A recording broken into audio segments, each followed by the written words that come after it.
काळजी नको, आपण सांभाळून घेऊ. माहितीये मला, पण एकटीला सांभाळावा लागलो तो वय. तसं होणार नाही. मित्रांनो, आज आपण या लवली कपल सोबत एक छोटीशी ऍक्टिव्हिटी करणार आहोत, मीरा आणि आरव. आणि या गेमचं नाव आहे हु होल्ड्स द कीज. आणि या कीज घराच्या नाहीत तर पैशाच्या.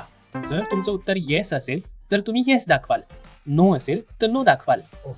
आणि यात हरण्या जिंकण्यासारखं काही नाहीये. Just be honest to yourself. There is nothing to lose. प्रश्न पहिला, तुमच्या पार्टनरची सॅलरी किती आहे हे तुम्हाला नक्की माहित आहे का? प्रश्न दुसरा, तुम्हाला माहित आहे का कोणतं लोन सुरू आहे, किती आउटस्टँडिंग आहे आणि EMI कोणत्या तारखेला जातो? प्रश्न तिसरा, उद्या जर काही झालं तर टर्म इन्शुरन्स आहे की नाही, नॉमिनी कोण आहे हे तुम्हाला माहित आहे का? हो. प्रश्न चौथा, तुमचे सगळे डॉक्युमेंट्स कुठे ठेवले आहेत हे तुम्हाला माहित आहे का? हा काही कोइन्सिडेन्स नाही, असं बऱ्याच कपल्स मध्ये कॉमन असतं आणि यात कुणाचीही चूक नाही. पण माझी तर सगळीच उत्तरं नो होती. ऑनेस्टली मला बऱ्याच गोष्टींची नक्की आयडिया नाही. मला असं वाटलं की मी सगळं हँडल करतोय, म्हणजे व्यवस्थित केअर करतोय, पण कदाचित मी माझ्याच डोक्यात सगळं लॉक करून बसलोय. असंही होतं. बघा, जर तुम्हाला मनीला अधिक चांगल्या प्रकारे समजून घ्यायचं असेल तर आपण एक कपल मनी रिसेट सेशनही करू शकतो.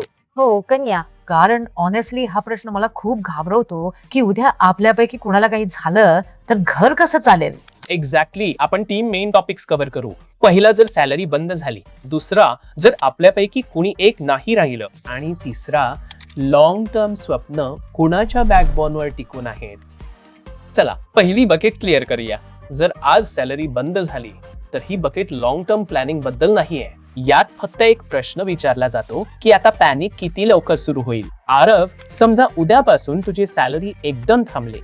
क्रेडिट कार्ड शिवाय, लोन शिवाय, कुणाकडेही न मागता घर किती महिने चालवू शकता? खरं सांगायचं तर 4 ते 5 महिने. मला वाटलं आपण जास्त सेफ आहोत, पण नेमका आकडा कधी डिस्कसच नाही केला. बहुतेक कपल्स ही चूक करतात, फिलिंग्स वर चालतात आणि नंबर्स वर नाही. तर हे बकेट बेसिकली सांगतं की किती काळानंतर स्ट्रेस रिअल पॅनिक बनेल. नेमकं मंथली इसेन्शियल्स म्हणजे सगळे खर्च मिळून साधारण किती होतील? अंदाजे 80,000. आणि दुसरा काही बॅकअप इन्कम प्लॅन आहे? नाही. 6 महिन्यांचा खर्च, उत्पन्नाशिवाय 4.8 लाख रुपये.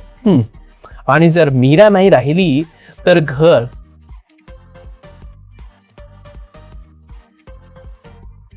आई वडील, भविष्य, या सगळ्याचं ओझ एकदम माझ्यावर येईल.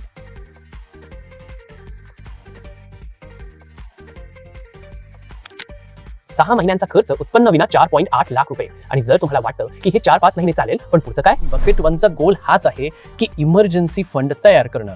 ह्याच्यापेक्षा कमी रिस्की आहे आणि ह्याच्यापेक्षा जास्त बोनस. आता येतं बकेट 2 आणि हे थोडं अनकम्फर्टेबल आहे. हे बकेट महिन्यांमध्ये विचार करत नाही, हे वर्षांमध्ये विचार करतं. जर आरव नाही राहिले तर मी फक्त इमोशनलीच नाही तर फायनान्शियली सुद्धा सगळं सांभाळू शकेन की नाही. म्हणूनच इथे कॅल्क्युलेशन वेगळी असते. तोच खर्च 80,000 रुपये दरमहा. इयरली झालं अंदाजे 9.6 लाख रुपये. आता या व्हॅल्यूला मल्टिप्लाय करा त्या नंबर ऑफ इयर्सनी जितकी वर्षी तुम्हाला वाटतं तुमची फॅमिली तुमच्यावर डिपेंडेंट राहील. समजा 20 वर्षे, तर 9.6 लाख गुणिले 20 हे अंदाजे 1.9 करोड होतात. काय? पण हे फक्त घर चालवण्याचं कंटिन्युटी अमाऊंट झालं. आता यात आउटस्टँडिंग लोन्स ऍड करा. लोन्स मिळून जवळपास 50 लाख. तर रिअलिस्टिक प्रोटेक्शन नंबर जवळपास 2.4 करोड रुपयांवर येतो. आता यातून वजा करा तुमची सध्याची बचत, गुंतवणूक, समजा 20 लाख रुपये. तर तुमची एकूण कव्हरेजची गरज झाली 1.9 अधिक 0.5 CR वजा 20 लाख म्हणजेच 2.2 कोटी रुपये. मुलांचे शिक्षण यासारखी काही भविष्यातील ध्येय असतील तर तेही यात जोडा. समजा 80 लाख, तर 2.2 कोटी आणि 80 लाख 3 कोटी रुपये. अरे, हे ऐकायला खूप जास्त वाटतंय, पण आता ती रॅन्डम नाही वाटत. हे भीती नाही, स्पष्टता आहे. आता आपण तिसऱ्या बकेट बद्दल बोलूया. तुम्हा दोघांचं रिटायरमेंटचं चित्र काय आहे? प्रवास, पालकांना आधार, मुलांसाठी सीड फंड, कदाचित एखादं छोटं हॉलिडे होम. आम्ही गोवा किंवा युरोप ट्रिपला जाण्याच्या गप्पा तर मारतच असतो. खरं सांगायचं तर रिटायरमेंट बद्दल आम्ही म्हणजे खूप कॅज्युअली विचार करतो, पण आम्ही कधीच हा विचार केला नाही की ही सगळी स्वप्न कोणाच्या पाठिंब्यावर टिकून आहेत. अगदी बरोबर, हाच प्रश्न आहे. ही स्वप्न फक्त मार्केट लिंक्ड सेव्हिंग्जवर उभी आहेत की त्यांना गॅरंटीड प्रोटेक्शनचा आधार आहे? मार्केट पडलं किंवा उत्पन्न थांबलं तर स्वप्न कोसळतील की टिकून राहतील. पण उद्या जर काही झालं आणि तुम्हाला स्पष्टपणे माहीत असेल की किती पैसे येतील, कोणते लोन्स क्लोज होतील, कोणते बेनिफिट्स ऍक्टिव्हेट होतील, तर फायनान्शियल पॅनिक कमी होतो.